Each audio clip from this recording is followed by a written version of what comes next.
Hi, welcome to It's All Connected. It's a new show we're bringing you here at the Illuminerdi.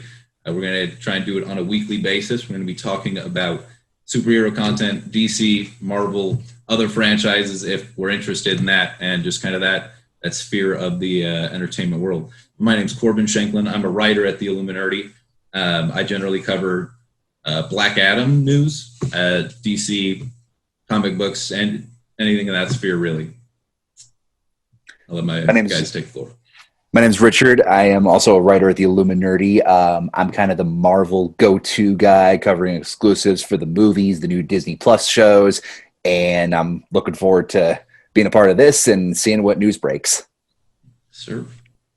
Alrighty, I am Bryce West. I am mostly known for my Power Ranger scoops that I've been breaking over the past year, but I also love Marvel, DC, all that kind of stuff. I've been starting to do more DC stories here recently. I am a pretty big DC fan, but I like Marvel too. But that's just kind of what I do over at the Illuminerdi.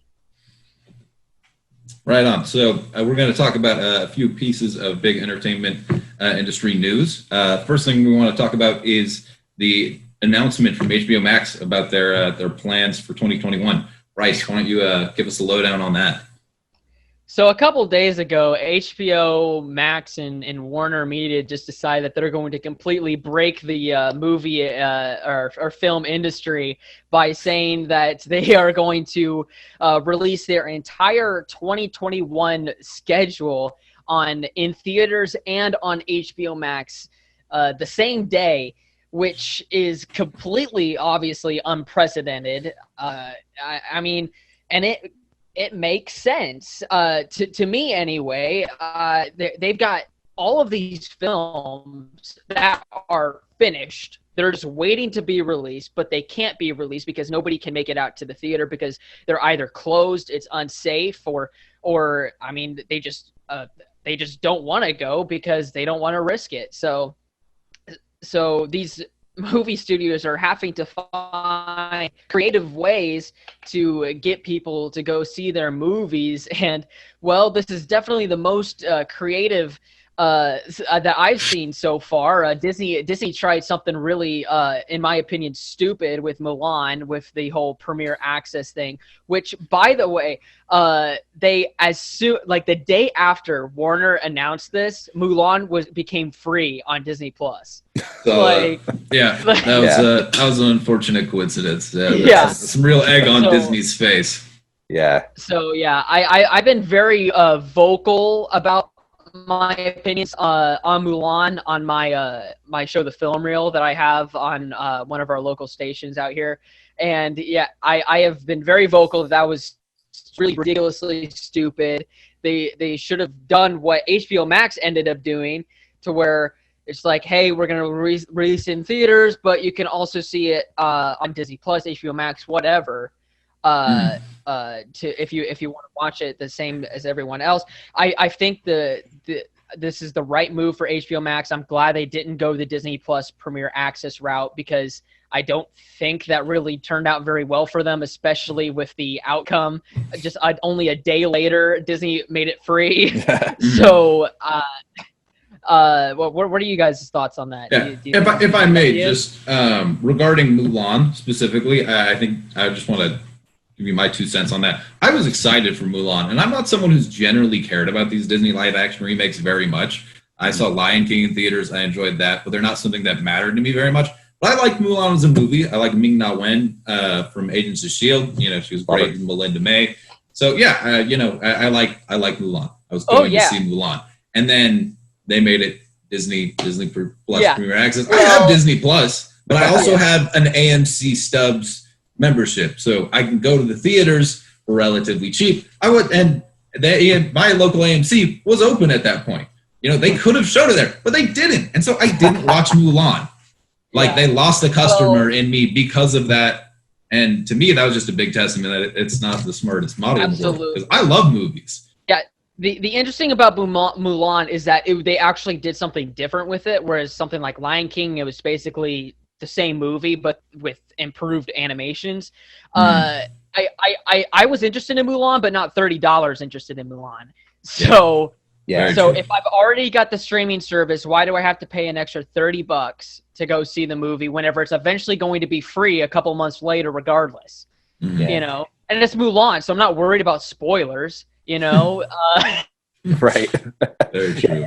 And I think my biggest point with that too is it really depends on what movie is going to be coming out on the streaming network. Nope. Bryce, are you still there? I've still got him there. Okay, not showing up right. Cool.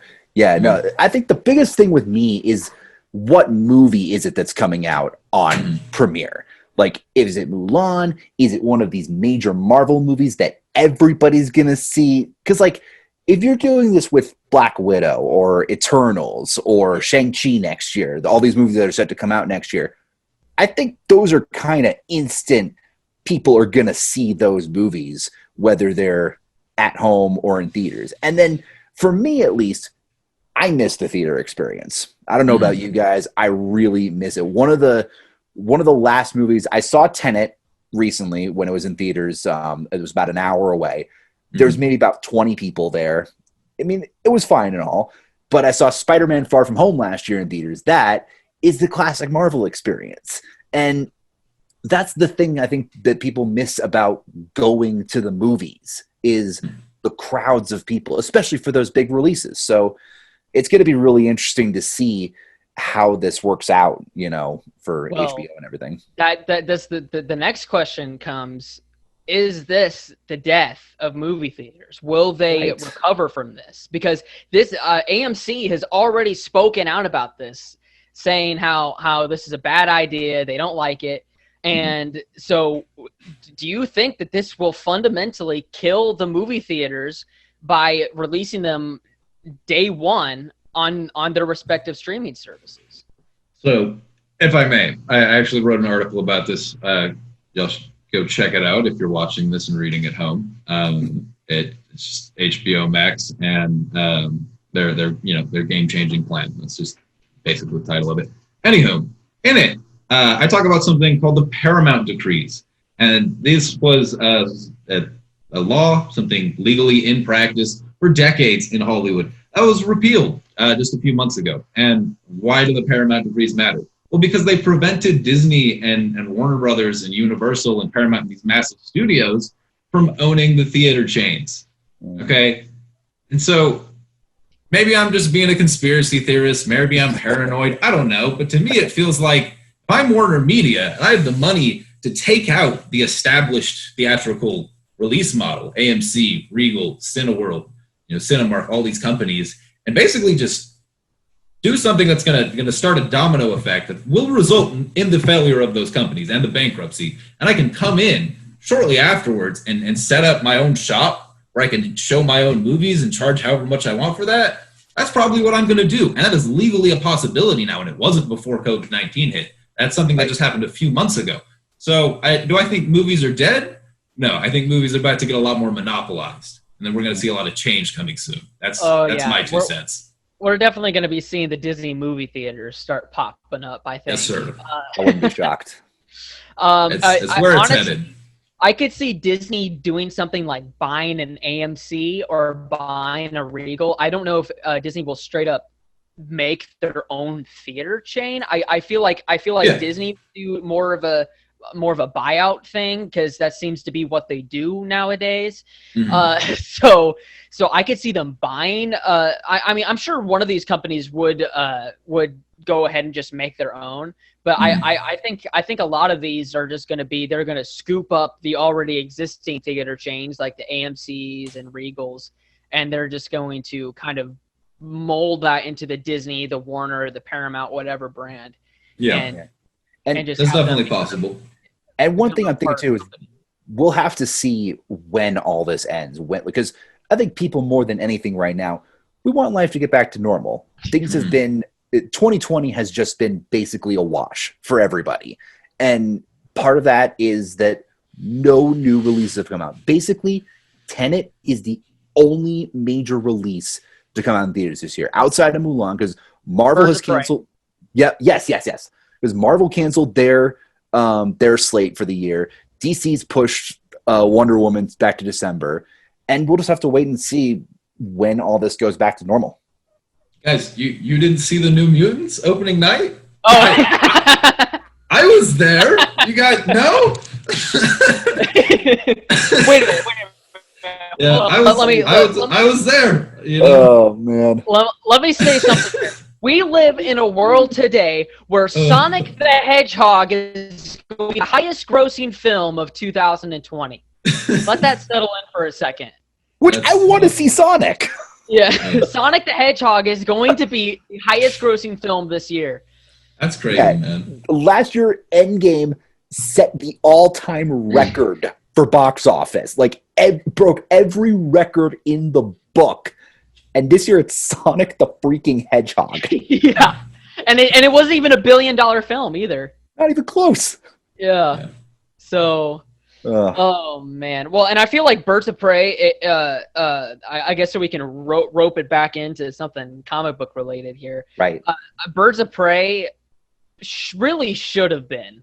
Absolutely. Should have been the #1 grossing film, except the marketing for that movie was just absolutely terrible. Like, it couldn't pick a title. Yeah. And then it's that was like, just embarrassing. I remember that.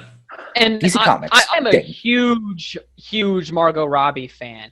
And they honestly should have just made a Harley Quinn film, because that film just wasn't Birds of Prey. It was on the platter. It was really on the platter for him. Like that I mean, I am so conflicted by that film, because it is literally like, I want to love that film because it's Margot Robbie and I'm a huge Margot Robbie fan, but it was almost like it was forcing itself to be a Birds of Prey film whenever it should have just been Harley Quinn. Like, I feel like if it was like maybe the prequel to Birds of Prey and then they went off and did their own separate Birds of Prey film, this film would have been pretty good. But Birds of Prey, I mean, it just didn't know what movie it wanted to be half the time, I think. So, I mean, I love the Harley Quinn stuff, and the Birds of Prey stuff could have been cool. I just felt like it should have been two different things. And that's the thing with a lot of those DC movies, is they don't know what movie they want to be. Like Batman v Superman. Is it a Batman movie? Is it a Superman movie? Is it, something completely different? And the problem, I think the overall problem with DC, at least for me, Marvel started off super small. Iron Man. It was a huge hit, and they were able to build it from there. It took 4 years to get to the Avengers. DC saw that. They tried to replicate it really fast because they had a team-up movie as their second movie, and it's just they had to focus in on the characters more than just trying to compete with Marvel. That's my opinion, but that's what they're doing. Who knows? Maybe Zack Snyder's Justice League will be the best thing that's ever happened to the comic book movie industry, and it will be the Corbin. Yeah, speaking of Zack Snyder's Justice League, and just speaking of DC's issue that I think most people would agree, DC film has an identity crisis, whether that is in Birds of Prey, whether that's, how they want to portray the Joker on screen. And, this is coming from someone who thinks that Todd Phillips' Joker was an absolute masterpiece. I'm sure, I know that's not like a popular opinion for some reason, despite it getting nominated for like 11 Oscars and making $1 billion and kicking ass. But, I thought it was great. But that in contrast to what they were doing just a couple of years ago with Jared Leto's Joker, who is going to be coming back soon. It's weird, and now they've gone back to Jared Leto. Is a Joker sequel even in development? Like, it was $1 billion movie, or are we sowing the seeds for Leto's return? And I really don't want them to make a sequel to Joaquin Phoenix's Joker. Like, that was a... I don't really either, but was a period. You gotta think they're gonna. Done,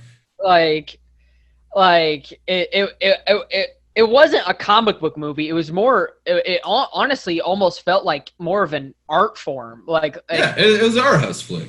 So that doesn't seem like one that they would turn into a franchise. Let's say. Yeah, I mean, it was your typical Oscar bait film, and those don't usually get sequels. So nope. I agree with everything you're saying. Here's my counter argument. Why would I trust Warner Brothers to have the restraint to not cash in on the potential profit? You know, look what they did to Justice League. They thought they were fixing things. You know, they butchered that movie. Like they were like, the director, he's got to go. Let's try and make this into something that's going to make a buttload of money, and it failed. And now they're trying again. You know, and and then they replaced him with a person who made a pretty good first Avengers movie, and then an arguably, in my opinion, not so great second Avengers movie. So his track record was a little, It was a bad idea to hire Whedon to replace him for a number of reasons. That's definitely a good. Well, point. And then there's also everything that came out afterwards. Yes. So, Very true. I don't know if we should fully go into that here on the show, but I had to get real controversial real quick. I not a doubt in my mind. I was. Shoot, is he still there? I lost his audio. You there, buddy? Hello. I'm gonna holler at him in the chat.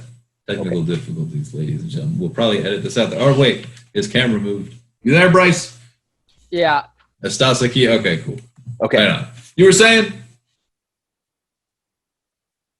Crap. Oh, no. That's tough.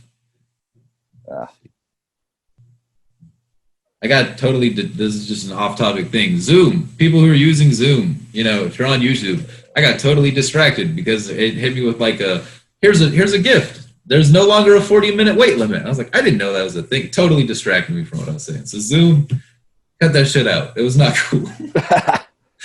All right, Bryce. You're back. Right on. Yeah, we hear you. That's tight. So yeah.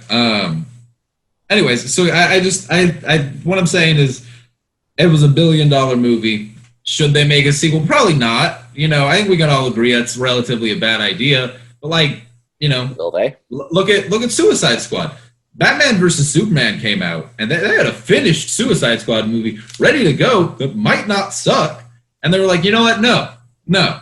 Call in the guys who did the trailer, cut it up into 1 billion pieces, make Enchantress a belly dancer, get Joker all the way out of there, and sell that. You know, like these people are willing to do whatever they want, you know, to the same beloved character, Joker himself. Like they did it just a few years ago. You know, James Gunn has his work cut out for him with the next one. Very true. The Suicide Squad. I'm very excited for that. I'm glad you brought that up. What do y'all? You think that James Gunn's the right man to bring the franchise back into the limelight? I think he is not only the right man, I think he's the perfect man. I think a Suicide Squad movie was made for James Gunn. So I am extremely excited to see what he's doing with that film. This is the most excited I've been for a DC Extended Universe movie. You've seen what he did with Guardians. He turned the Guardians of the Galaxy into a household name. And maybe the sequel wasn't as good as the first one, but it was still a pretty good movie in my opinion. And if there's anybody that can do justice to a Suicide Squad movie, I'm pretty sure it's going to be James Gunn at this point. I think James Gunn is going to give us a great film. There's not a doubt in my mind about that. But I'm someone who very, very much enjoys James Gunn's work. You know, Super was great with Rainn Wilson. I think he produced Brightburn. That was fantastic. And Brightburn's kind of a DC movie in itself. See, it's like a horror take on young Superman. It's awesome. Well, Brightburn was technically in the same universe as Super because they had the Rainn Wilson character show up at the end in like a picture or something. Mm-hmm. I totally forgot about that. Yeah, so he's got that going on. I love both Guardians movies. It's really hard for me to pick one even.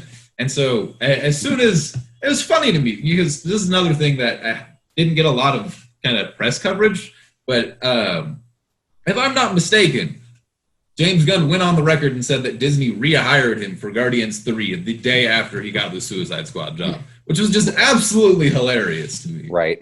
That is pretty funny if that's true. I'm here for it. All I really want though, you know, like we're getting Peacemaker, the HBO Max series. That'll be cool. I'm excited for it. What I really want though is for them to do what they're doing with Justice League.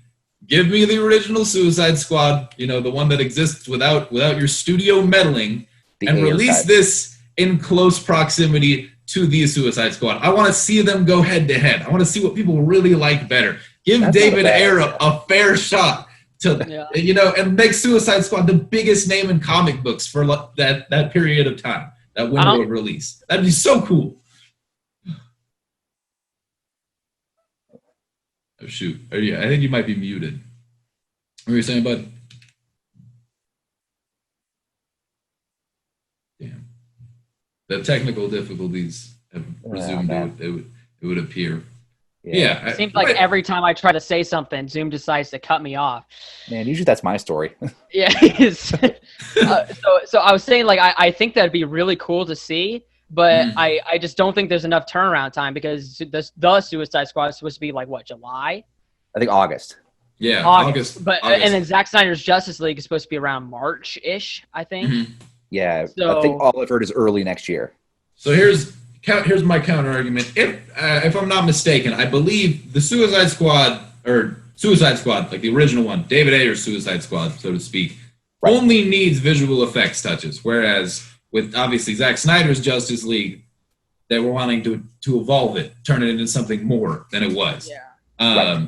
I'm not really asking for that with Suicide Squad. I suppose they could, but if all it takes is to take it to a production house who can put, the finishing notes on the unfinished CGI, and like I'm from the way David Ayer talks about it online, it sounds like that would be all they'd have to do, and then boom, drop a few posters, drop a trailer, and we're here.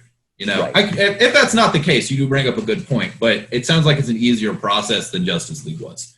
Well, yeah, I mean, the Suicide Squad doesn't need a complete redo, right? Yeah. But Justice League is Justice League. Mm-hmm. So I feel like if they're going to redo Justice League, they're going to redo Justice League and make it right this time. Mm-hmm.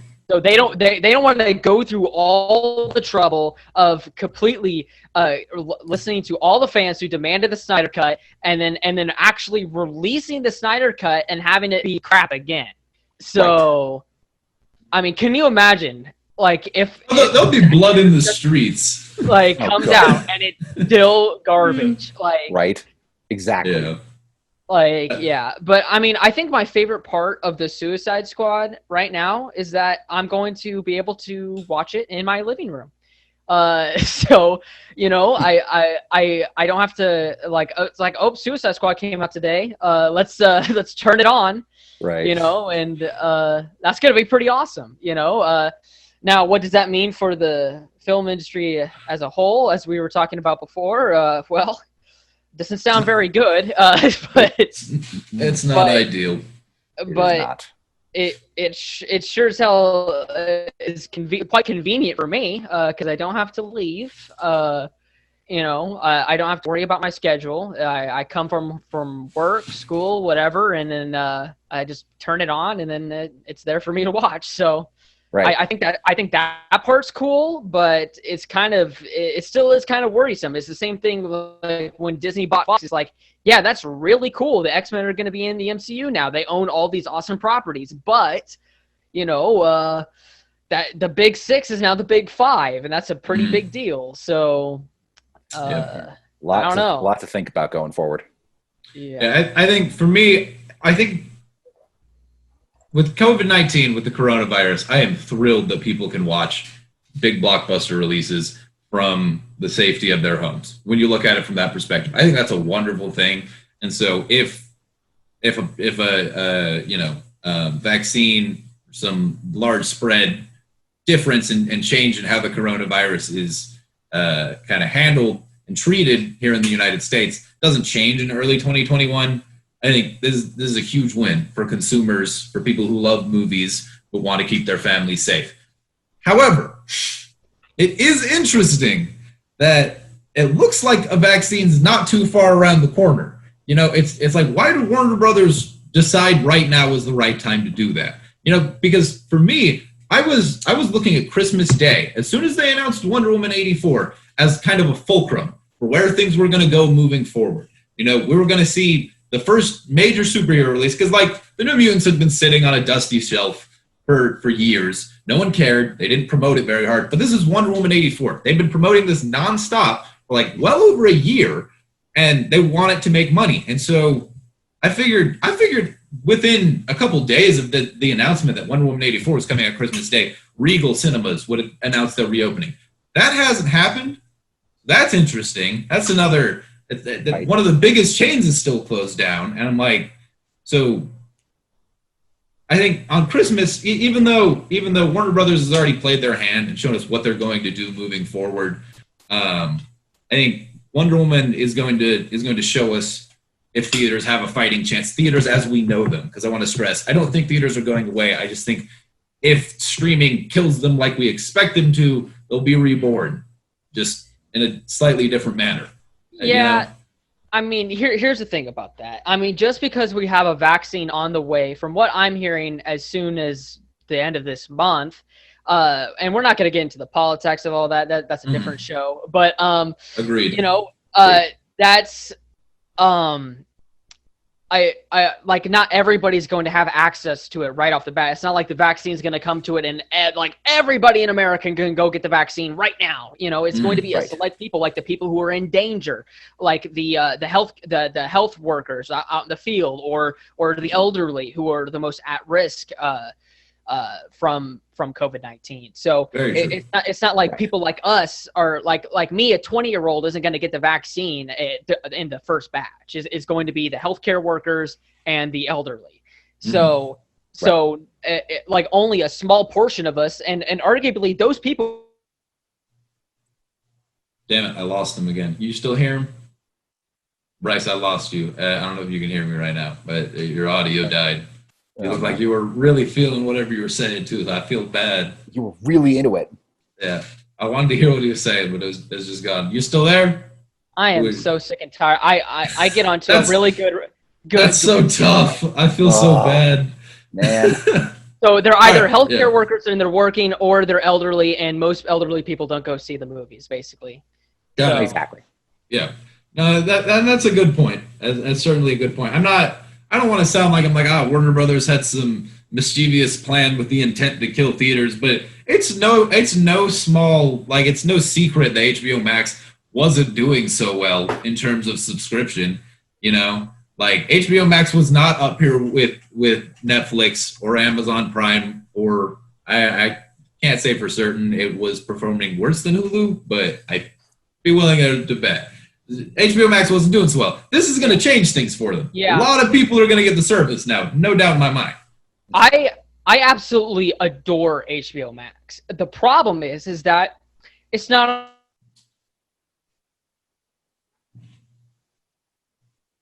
You died again. Oh my God. God damn it. All right. We'll make sure to have Bryce's audio really good. Yes.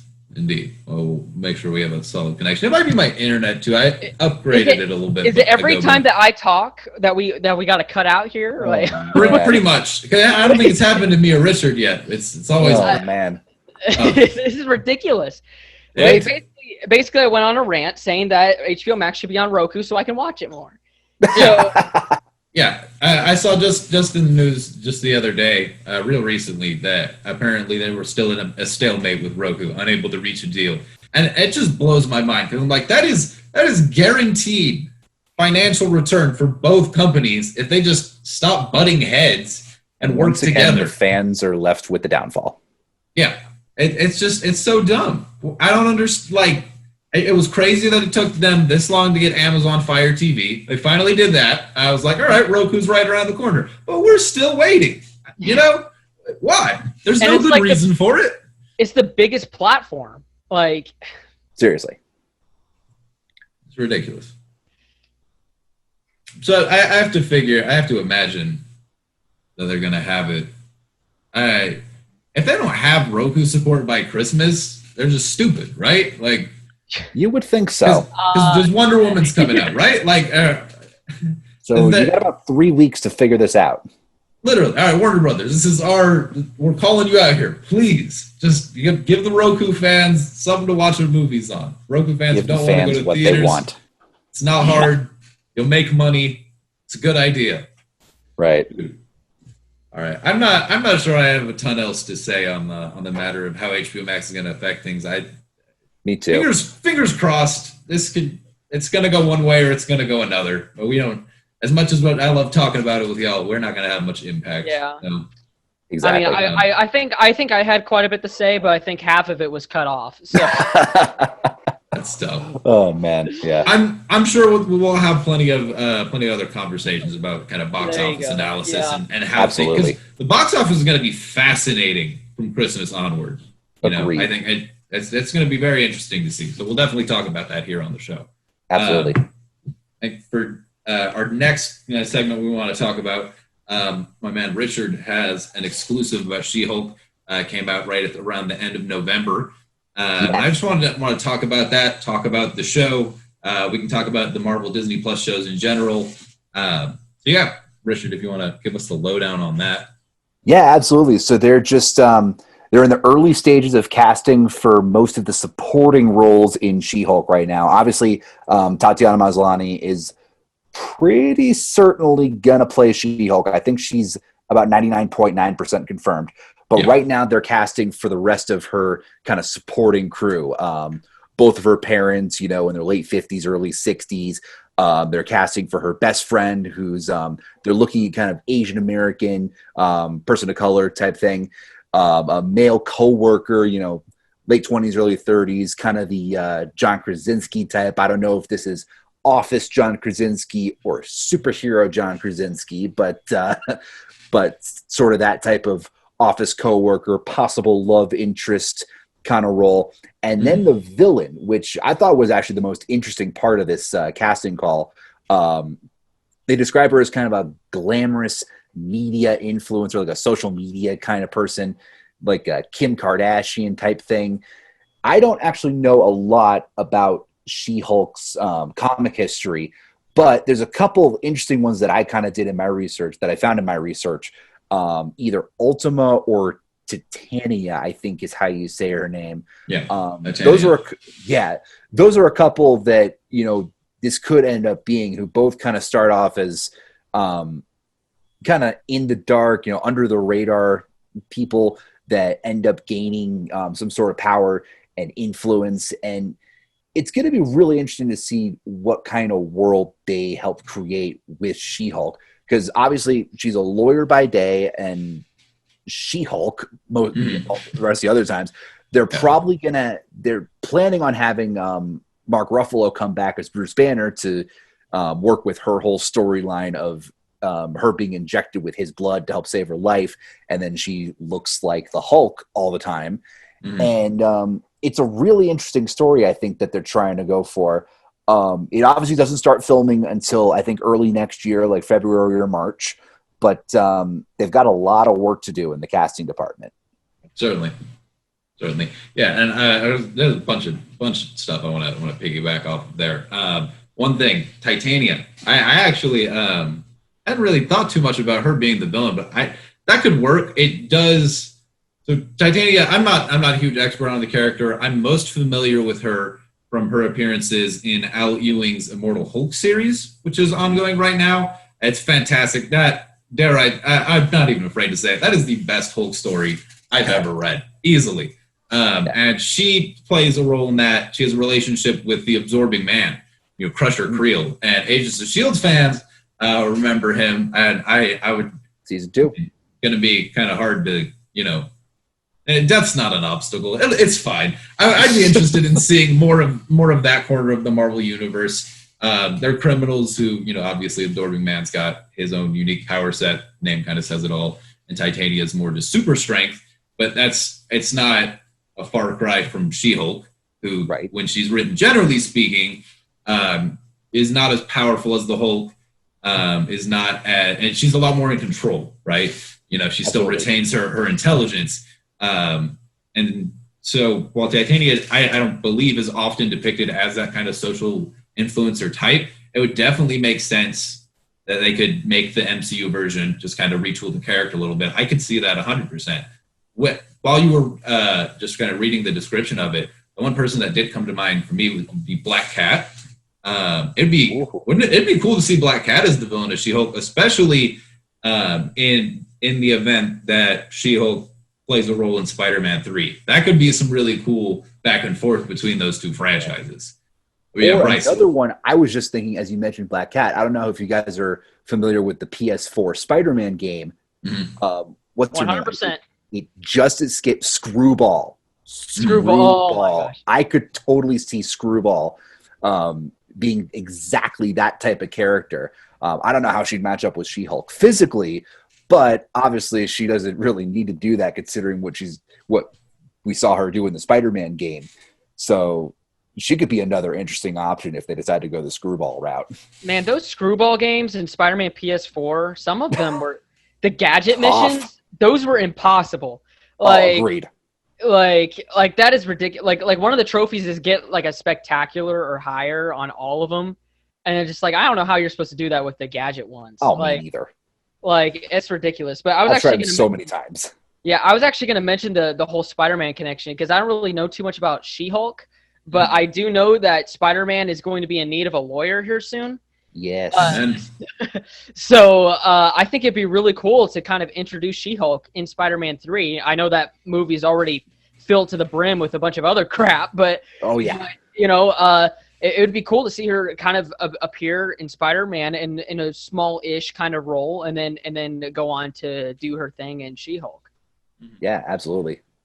Yeah, I think in Spider-Man 3, it is going to be important to a lot of the fans that the ending of the post-credits scene of Far From Home is addressed in a serious manner. I would like to think of Ragnarok as an example when I kind of explain this to people. No one really loves Thor: Dark World. It's no one's favorite MCU movie, but at the same time, it opens up and it just kind of brushes off and kicks aside important elements from the previous films. Like the Warriors 3, with the exception of Hogan, get killed very dismissively. Loki kind of banishing Odin. While it does have obviously important ramifications, it's just treated kind of flippantly. And there's other instances throughout the Infinity Saga that are like that. And I think a lot of people, myself included, are going to want to see the reveal of his identity to the public be something that has lasting impact on the story. Absolutely. It's something that's big.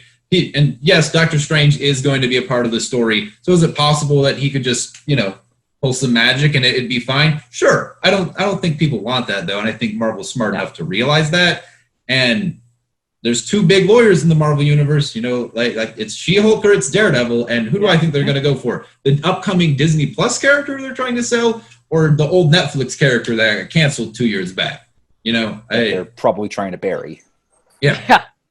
100%. Well, yeah, I've got a couple points on that. We'll see how many I get out. So I'm a little worried about this film because I kind of figured that it would be all about that, and it seems like it's going to be about that and the Spider-Verse.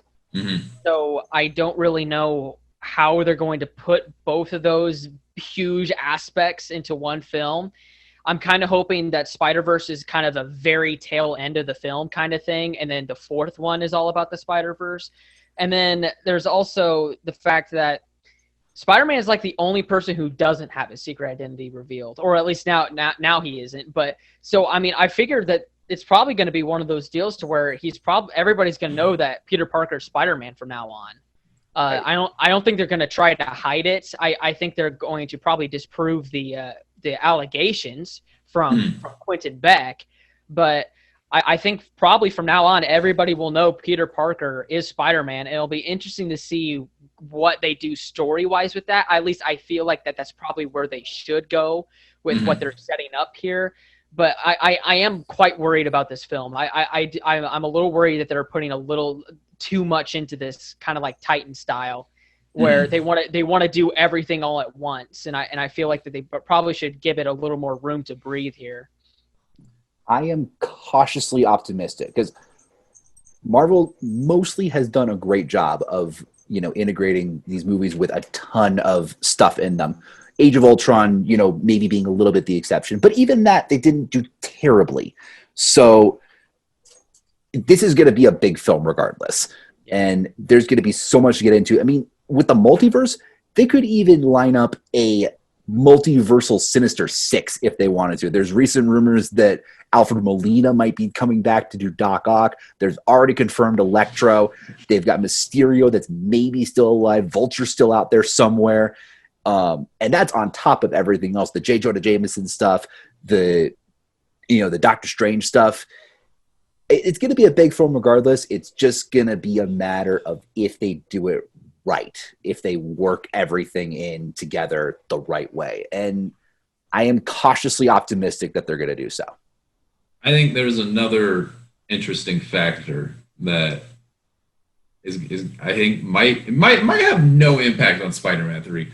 But Venom 2 and Morbius will be coming out theoretically leading up to that. Is it possible that we could see some of the plot elements of Spider-Man, either the end of Far From Home be kind of resolved or addressed at the very least, or see elements of Spider-Man 3 set up through those films? What do you guys think? I mean, Vulture and Morbius is my trump card in the Morbius trailer. We all saw that. So what do we think's going on, guys? Michael Keaton is in Morbius, and they had the murderer thing in the trailer. The Spider-Man is a murderer graffiti. Mm-hmm. So I don't know. They're definitely doing something with that. They've got some kind of plan. Yeah.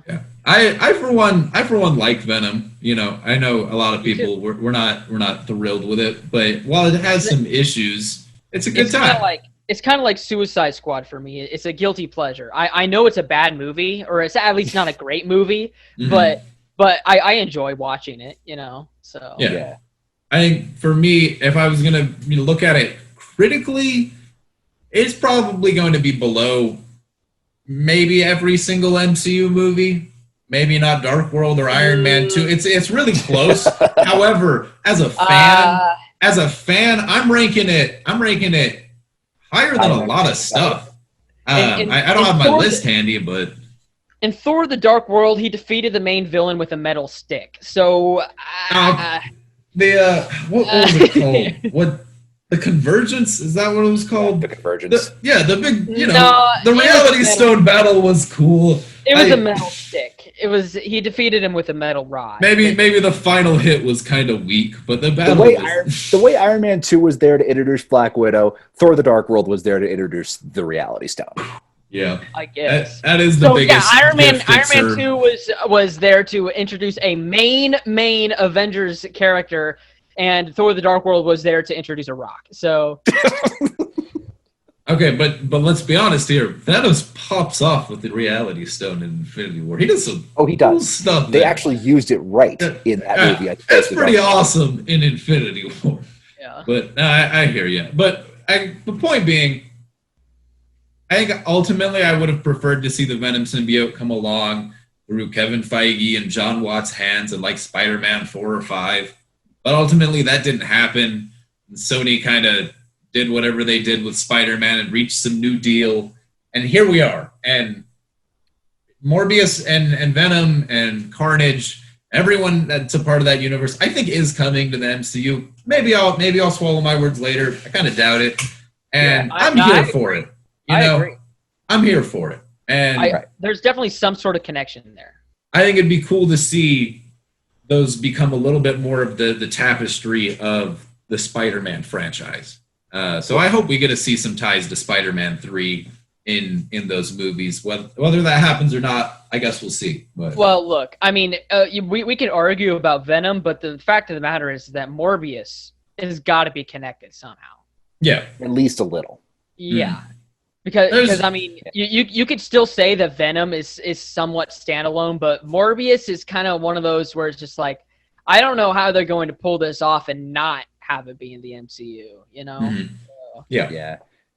There's a lot to mesh together over the next couple of years. Yeah, you got to address whatever their stupid acronym was, that Sony's universe of Marvel or whatever. The spunk.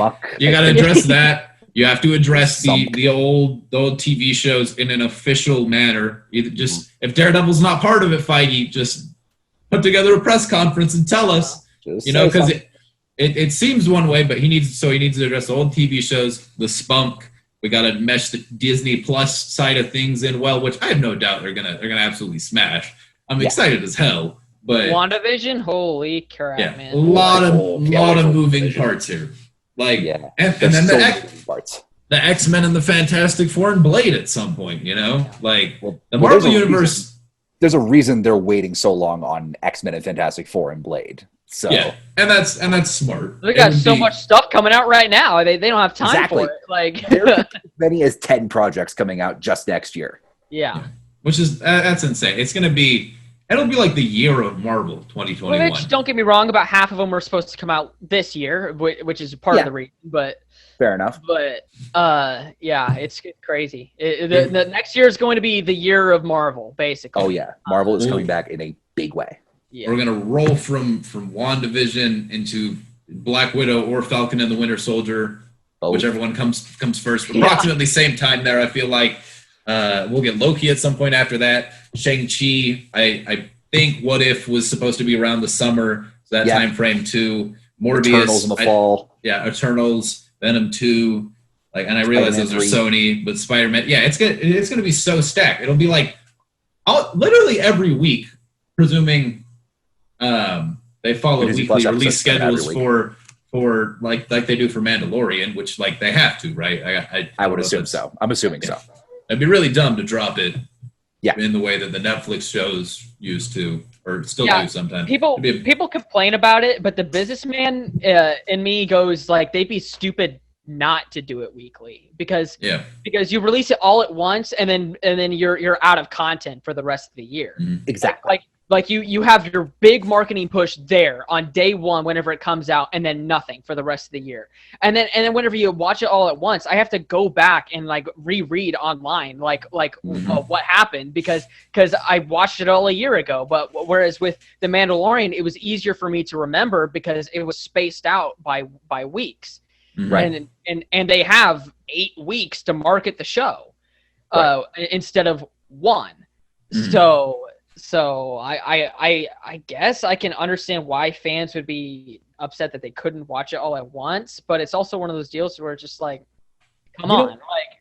At least maybe I'm alone on this. I'm actually looking forward to the one a week thing because then I don't have to worry about binging the entire thing in a day or like pulling an all-nighter or something.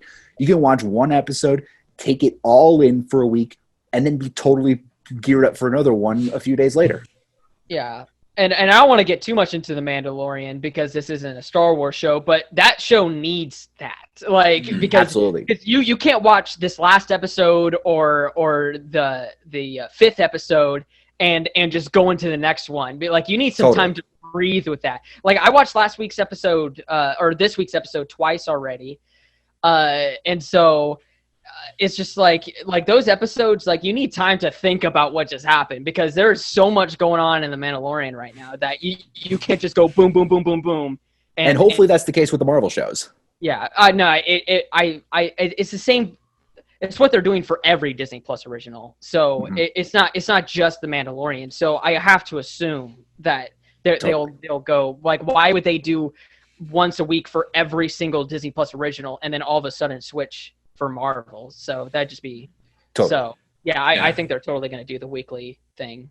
I think with the Disney Plus shows, it'll be interesting to see what. I think there's a few elements we might see carried over from The Mandalorian. Like The Mandalorian has a very wide range in runtimes of the episodes, and I have not even watched it yet. We could talk about that for a long time. I saw the first episode. I will watch it more, but that's not the point. The point is, but I'm aware that there is a good, like I think the episode with Ahsoka ran for almost an hour, give or take, and then the most recent one was closer to like 30 minutes. I wonder if we'll see any of that in the Marvel TV shows. I have heard that WandaVision is going to start off like that. They're going to be like the first few episodes are going to be closer to like 30-minute sitcom type lengths, and then the last few. Because I've actually heard WandaVision is going to be like 9 episodes instead of 6, and that the later ones are going to be closer to like 45 minutes to an hour, and the first few are going to be closer to half hour. That makes sense because they're definitely doing the sitcom genres, I believe, to start off with, and then everything is going to break down at some point. And either Wanda's going to literally lose her mind or something, because at some point there's going to be a complete mental breakdown. Point, stuff is going to hit the wall. And because she's just imagining all this. Because Vision is dead. Dead. So at some point, she is going to literally lose her mind, and everything is going to just go haywall. So And that all leads into the Doctor Strange sequel. yeah. Yeah, Elizabeth Olsen just recently started filming for Doctor Strange 2. I think Just not last too month, long yeah. ago. Yeah, it was read just a minute ago. But with And the according to Marvel, IMDb, so is Tobey Maguire. we'll see. Sam We'll Raimi's return is the only thing that makes me think maybe we could see Toby again, but that's Let me just say- way off. Let me just say for a second, that was a joke. For anybody listening, that was a It was joke. a joke, guys. Okay. So in case somebody took that seriously, I have no insider knowledge on if Tobey Maguire is in Doctor Strange or not. So let me just put that out. None of us do. So It would be out there in exclusive Illuminerdi form right now if I had anything. yeah. You know, that's the God's honest truth most of the time. You know, and I do say most of the time. I may have some DC news around the corner, but I don't even know if that when this will come out exactly. Anyways, regardless though, so the Marvel TV shows, I think for me, it's going to be wonderful to see so many projects get released because. So when Hellstrom came out, when I watched that, I binged the whole thing, and it was long, but it was 10 episodes, right? And so it basically consumed my whole day. But it felt like an opening night, you know, as much as the New Mutants did. It was like the closest thing to that experience. And to me, opening nights are they're like holidays, you know, they're celebrations. You get together with friends and family, you call up people you haven't talked to just to talk about it. You see. In an ideal world, the theaters, you know, with a bunch of people, you got your popcorn. There's things that go along with the tradition. But what I hope is that Marvel Studios can bring that same spirit, that same feeling to everyone watching on Disney Plus with these TV shows. I want every week to feel like opening night. And with the amount of shows that are going to come out, if they can nail that, 2021 is going to be one incredibly long opening night. It'll be heaven on earth for us fans. Well, You know? I'll guarantee you this. January 15th, when WandaVision comes out, I can almost guarantee that will be the most watched Disney Plus original premiere in the history of the network by far. You've gone a year and a half without Marvel. It's an exciting new series regardless, and it's Marvel. So people come out to see new Marvel content. We haven't had any Marvel content in way too long. It's going to be bonkers. Absolutely. Yeah, I mean I'm a bigger Star Wars fan than Marvel, and I 100% agree with that. Like WandaVision will definitely blow Mandalorian out of the water. Even for as good as Mandalorian is. Yeah, like it will. I mean, and I love Mandalorian. Let me preface that, but like you just said, we've gone since Far From Home without Marvel content. July 2019. Yeah, whenever you put into perspective like that, that's crazy. That is tough. So literally 18 months without a new Marvel premiere. So, and we've had plenty of Star Wars. So, yeah, I think this premiere is going to be huge. Yeah, I think what's interesting to me. So I grew up on Star Wars, right? I watched the Clone Wars as a kid. I played with lightsabers with my brother. I idolized Anakin Skywalker, probably way too much. Maybe that's why I'm screwed up. I don't know. Yeah. But you know, I love Star Wars, and this is a fun, quick story. So I was 5 when Revenge of the Sith came out. Richard, but you would have been So I was 5. You were what year did that come out? Yeah. 2005. Yeah. So what month did it come out? It was May. It was May. So I would have still been 4 because I wouldn't turn 5 until then. I was either 5 or 4. I'm December 7th, 99. 14. Yeah. Yeah. So I went to go see it though, and I was born a little bit after Phantom Menace, and I obviously was too young for Attack of the Clones. So I was so excited though, and I went and I threw up everywhere in like the first 10 minutes, and so I had to go, and I don't think I ever came back. You know, and so then 10 years later, Force Awakens is around the corner, and I'm like, Star Wars opening night. The magic and just joy I felt on that night was insane. Absolutely. And I feel like I will never feel like that going to a movie ever again. It was crazy. It was pure magic, and everyone around the country felt that way, and they did not keep that momentum with the films. Oh yeah. I hate to say it. I liked The Last Jedi when I saw it. Repeat viewings afterwards made me like it a little less. And the crazy thing is, Rise of Skywalker is actually my favorite of the three at this point. But just the trilogy as a whole doesn't work for me.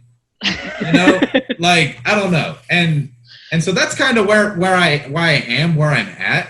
But it's interesting to me because I feel like that's not just me. I feel like that happened to a lot of Star Wars fans. That's why we've seen this shift to TV, and why Rise of Skywalker was not like an Endgame level success. Whereas I think if you keep the ball rolling the way they did back in 2015, it probably wouldn't have done as much as Endgame, but it could have been huge, like way bigger than it was. Yeah. You know? It's interesting how the two franchises have kind of gone their separate paths these few years. Yeah. I love me and Richard's exact same reaction to the Rise of Skywalker comment. I watched it when it came out on Disney Plus. Mm-hmm. I'm glad you feel how you feel, Corbin. Yeah, no, I'm glad you got some enjoyment out of it. So I was definitely hyped. Oh, I lost him again. You still there, Bryce? As soon as he gets excited, it feels like. All right, you back? We lost you again for a second, bud. Yeah. You got audio? We're good. We're back. I think I can hear you. You good? Oh yeah, perfect. Okay. Right on. Sorry about that, man. Go ahead. What were you saying? So I mean, like, yeah. Whenever I went to go see it in the theater, I was definitely hyped because it was the last Star Wars movie. But like once it was able to settle in, I definitely realized that it was hot garbage, and so The Force Awakens is the only good sequel. I'm gonna put my 2 cents out there on Star Wars real quick, and then I'm just gonna lay it to bed. I am going to be rewatching from front to end the Disney Star Wars canon in the near future. I'm be covering it and writing about it on the Illuminerdi. All right. So from Phantom Menace to Rise of Skywalker, and we're gonna see how it holds up. I'm excited because sounds like a plan. Like I said, even though I saw Rise of Skywalker opening night and I enjoyed it, I think most out of the three of them. After that, like it was because that the sequels just didn't hit home for me that I haven't watched Mandalorian. I still haven't seen Clone Wars 7. I grew up on Clone Wars. Oh. Like I feel bad about that. But like my love and passion for Star Wars was it was hurt so deeply by just the way things panned out. And I just think Rise of Skywalker is a fun, chaotic mess. Like I don't think any of them are amazing works of art, but it just like Palpatine's over here like shooting lightning and Rey's got like evil dark side her, and Kylo's actually kind of cool. You know, Kylo gets his helmet back. It's got the cool red parts. I don't know. It was a mess. I'm not trying to act like it wasn't. Yeah. But at least it embraced that it was a mess and it was rolling with it. You know. Yeah. You gotta watch Clone Wars 7. Like that is the true ending to the Skywalker saga right there. Like that is it. So. Yeah. But well, that was your daily dose of Star Wars content here on our Marvel DC show. I was almost certain it was going to come up at some point. Yeah. Oh man, yeah. That's funny. Oh boy. Yeah, I think the last kind of big thing I wanted to talk about in recent news is just the Hawkeye stuff, which we've mentioned a little bit. Yes. But yes, Black Widow 2.0. Yelena Belova, is played by Florence Pugh, is confirmed for Hawkeye. I'm gonna have to pull up who all the castings were. Vera Farmiga, she was in. I think she's like most famous for Bates Motel. She's going to be playing Kate Bishop's mother. Haley Steinfeld, obviously, we reported to you months ago. Told you it was a done deal. Illuminati's got your back, and we've seen set photos of her and confirmations in trades recently. So. That was wonderful. There was a few others. There was Swordsman, I believe was his name. Let me pull up the clown is confirmed. Mm-hmm. I'm excited for the clown. Let's see. Yeah, so Farmiga, Steinfeld.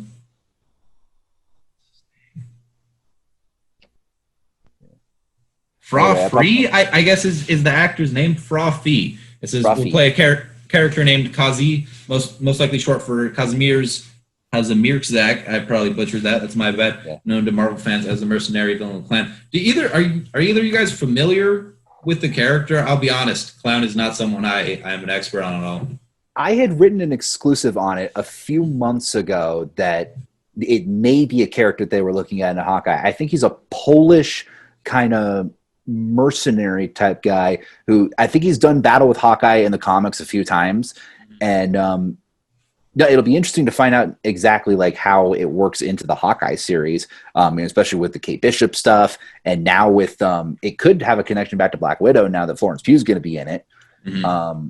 Yeah. And by the way, I probably have to roll in a few minutes, but oh, cool. Yeah. We'll wrap this up. Do you have any other thoughts on Hawkeye or She-Hulk or HBO Max you want to share? Anything? I am just so excited for these new Disney Plus series. I think with the level of care that they're putting into these, they're going to be almost as big as the movies, except on a weekly basis. The same production value, the same kind of attention to detail in the stories. I think this is what they were trying to do in the beginning with Agents of S.H.I.E.L.D., Daredevil, Jessica Jones, all that kind of stuff. But I think now they have the formula really worked out, and I am just so excited for them to finally premiere. WandaVision is going to be absolutely bonkers when it comes out, and they were probably going to be getting something every week of 2021 almost. So I'm pumped. Amen. Did I read somewhere that Hawkeye's kids were supposed to be involved? Yes. I saw there's pictures of them, I think, just the other day. Oh, there sweet. That's awesome. Yeah, I amen to that. I think the Disney Plus shows, like you said, are going to be absolutely incredible. Oh, yeah. It's going to be an experience for Marvel fans like nothing else. It does hurt my heart a little bit to look back at the old shows and think about what could have been if this level of synergy had been applied to those productions. But, you make do with what you can. I'm excited for the future. Well, and who knows? Maybe the movies will also be available on Disney Plus after what happened with HBO Max. So we'll see. Disney could follow suit. Yeah, thanks for coming on the show, Richard. It has been fantastic. I'm excited to do more of these guys. So till next time. Hopefully. Thanks, guys. All right, so he's out. Are we gonna keep going? I'm down. I mean, okay. I gotta go in not too long, but I have a few more thoughts I want to share. I got at least probably 10 minutes or so, and then I should probably be on my way to get groceries. Good. But so Hawkeye, I'm really excited for Florence Pugh, both in Black Widow and now in Hawkeye. I really liked her in Midsummer. And then she was in Fighting with My Family, and I'm not like a wrestling guy. I know a lot of the Illuminerdi folks are really into that. Yeah. I just never really checked it out, but I thought she was great. She played Paige, and so I think she's a solid actress through and through. And I think of all the legacy characters we're seeing, like the new Cap, the new Black Widow, Miss Marvel, what have you, I think Black Widow's probably the one I'm most excited for, because I think we're going to see a really different kind of version of the character with her. What do you think about her showing up in Hawkeye? And just in general, the character from Black Widow. Yeah, the new Black Widow. So I'm not Elena Belova. I'm not too familiar with the Hawkeye Black Widow characters. I'm glad to see that there's some connection there, and that Black Widow movie won't just be just a standalone out of nowhere just to give Scarlett Johansson a movie kind of thing. Because don't get me wrong, she absolutely deserves to finally be getting this movie. She should have gotten one from Phase 1.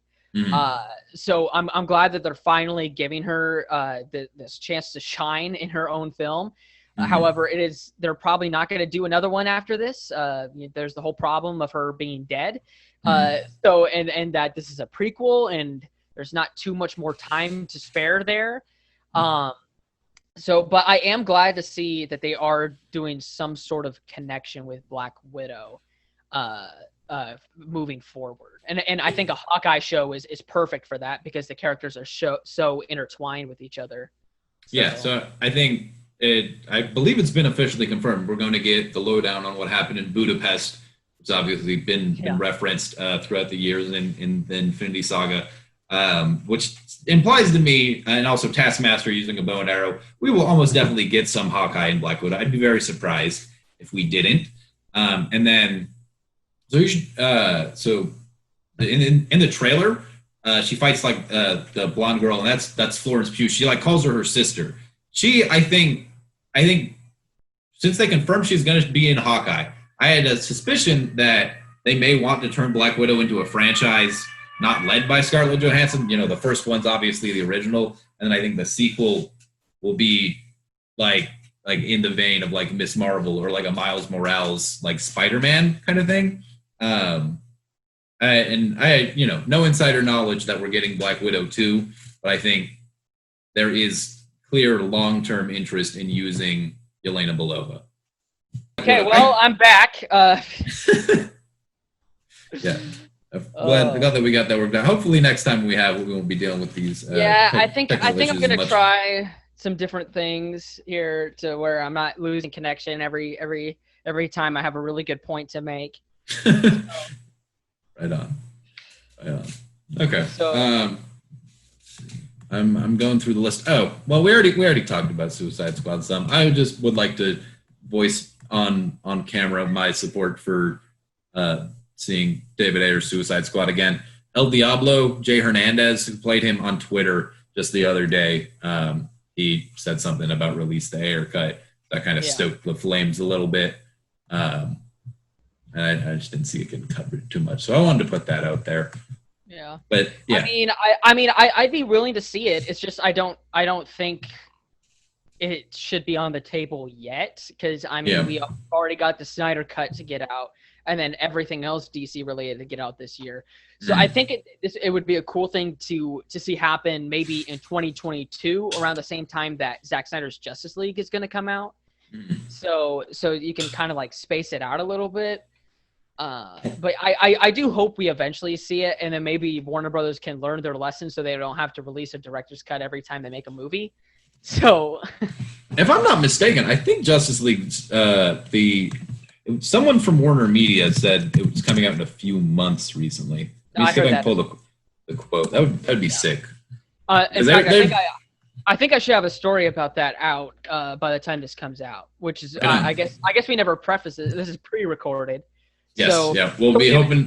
If some major news happens and we didn't talk about it, that's why. But yeah, hopefully we'll be running this live in the future on Tuesdays probably, and we'll also try and get some other people involved, both from the Illuminerdi. I have a few other writer friends, journalists that I think might be interested in coming on. So yeah, it'll be exciting to have that kind of experience. Yeah, I'm excited for Black Widow. Excited for Hawkeye. And we've got a lot of great stuff on the table, assuming they stick the landing. But Marvel rarely steers us wrong, right? They've been a tried and true. Yeah, that would be fun. I'm gonna rewatch Inhumans sometime soon. I've never watched it, so you should check it out. It's on Disney Plus. Should I? So here's my question for you, because I think that would be a totally fun thing we could do on the show. Be me, you, and whoever else is going to be on one week. Go and watch something like Inhumans or like Iron Fist, or like Iron Fist season 1, or like specific things from the Marvel universe. It doesn't have to just be MCU either. Yeah. But stuff that people have a real kind of preconceived notion about, and we can just watch it and talk about what we think, having watched it recently, examine it. And Inhumans is one that I would like, because it's the worst MCU property, no question about that, in my opinion. However, and I was talking about with Richard beforehand, like it makes me sad as an Inhumans fan because it's just such unrealized potential, but it has things of merit, dare I say. I might get crucified for that, but like, I think it wasn't all bad. I think Titans is around the same way, to where I'm a huge Titans fan. Like huge, and yet we get something like, the show that we got, and I love the show. Let me rephrase that. I love the show's characters, and the cast. I think the cast is perfect, and they have really good characters. It's just they write them absolutely horrendously. And so I'm hoping with season 3, they're getting me really hyped up with those costumes. So hopefully maybe the scripts can get as much attention as the costumes, and we can get something really awesome for season 3. But the benefit that Titans has over Inhumans is that they actually got renewed. So they're actually going to get multiple chances, and they've been renewed actually again for season 4. So HBO Max is confident in the show. Even as a fan of the show, I'm not really that confident in it right now, just with its track record. But I feel like that's kind of the same way for DC fans, to where it has so much unrealized potential, and it has the opportunity to be probably the greatest show that they have, but they just haven't been able to tap into that yet. Yeah, they got to capitalize on the potential that they have 100%. And that's one thing that I think kind of happened in between last time me and you was called and talked this stuff over just a video chat, not recording it or anything. We talked about Red Hood's costume a little bit. Starfire.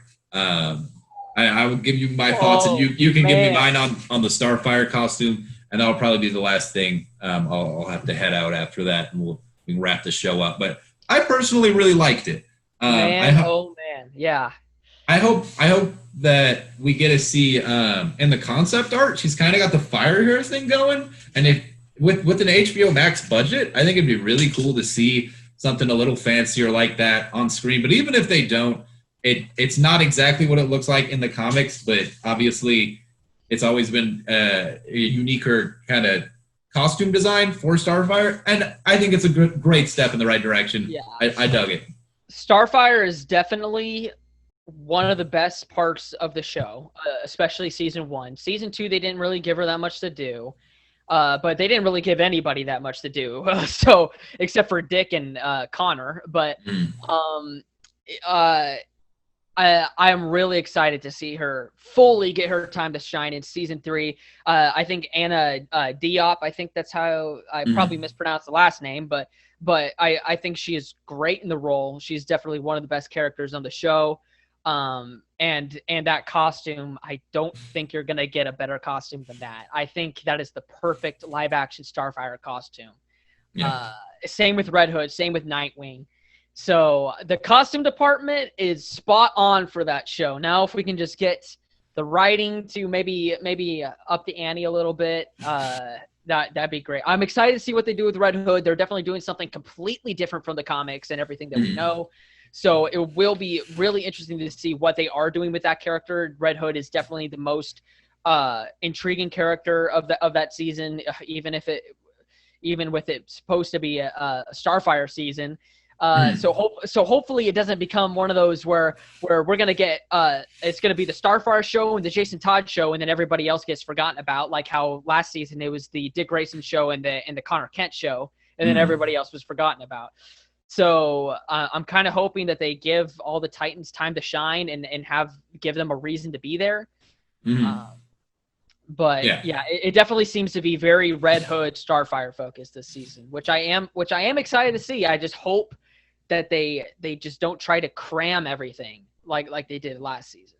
Yeah, I think it's going to be challenging because on the one hand, it's being described as, we'll get kind of Red Hood, and that's kind of part 1 of the season, and then Blackfire and Starfire and that whole arc, and that's kind of the big chunk too. And that sounds cool. Yeah. But then you also have to consider there's a lot of other things going on. Like Tim Drake's supposed to show up. Oracle. Scarecrow, Barbara Gordon. Oracle, Scarecrow. Wonder Girl. Wonder Girl's definitely not dead. Then we have to resolve that arc with Raven. But they're going to revive her, Yeah, like she'll be back, And so the question is, can you take all of these smaller plot threads, i.e. Wonder Girl's return, i.e. Scarecrow, and work them into the Red Hood and Blackfire overarching story in a sensible, engaging manner like this show, I think, has the potential to do, but maybe haven't delivered yet. You know what? Maybe that's why gave her. Maybe that's why they gave her such a stupid death, because they knew that she was just going to come back next season. So, yeah, I mean, it's staring us right in the face. It's like, for me, it just begs the question: why kill her in the first place? if you want to take her off the playing field, why is Death the go-to card? And that's an issue you see in comics all the time. Yeah. But it is what it is. I don't even think Deathstroke is actually dead. So, I mean, Deathstroke will even come back at some point. I mean, let's be real here. Like they didn't just kill Deathstroke off after season 2. You know, and it only took Nightwing and Ravager to kill him. You know, I figured, you know, that'd be a team effort. Yeah, you know, and I guess you could say the same thing about Trigon. It only took Raven. Trigon was so underwhelming. I watched Justice League Dark Apocalypse War for the first time the other day. Yeah. And you're gonna see Darkseid and Trigon duke it out, and it kicked ass. It was so great. It was everything that Titans was not in that department. Raven's great in it too. So I know you're a Titans fan. It was a good time. I've heard that's basically the Avengers Endgame for DC. So I've been meaning to check it out, but I just haven't that if you want something good, instead of Inhumans, if you want to watch Apocalypse War, I would love to argue, because I honestly think it might be better than Endgame. I haven't watched the entire DC animated movie universe, but I've seen a lot of it. Some of the Batman solo films, Flashpoint, Justice League vs. Teen Titans. I saw a lot of it. Superman ones too. Yeah, that comes together. The first Justice League Dark movie I'd seen, and Justice League Dark blew me away. It was fantastic. But that is something we will have to get to next time. I am going to have to go. But this has been a blast. This has been a damn good time. Yeah. I'm excited to see it put together, see the final product, and to make this a regular thing. Yep. So I think I'm wanting to air this as a premiere. I lost your audio again. You got me now. It was literally we're trying. That's terrible. The worst possible timing. Are you? Damn it. Oh, hello? Are you back? Oh, yes. My God. We're good. So now that my internet has decided to work with me here, we can wrap up the show. I don't know. I want this to be a premiere. So if it is a premiere, hopefully we'll be in the chat, talking with you guys, maybe answering some questions. But if it's not, leave a comment, and we'll see if we can try to reply. We're hoping to do this weekly, so definitely stay tuned for that. And so hopefully we'll see how this goes, and just keep on doing it. Yeah, I'm super excited to see what you guys think. Be sure to let us know. Until next time, it's all connected.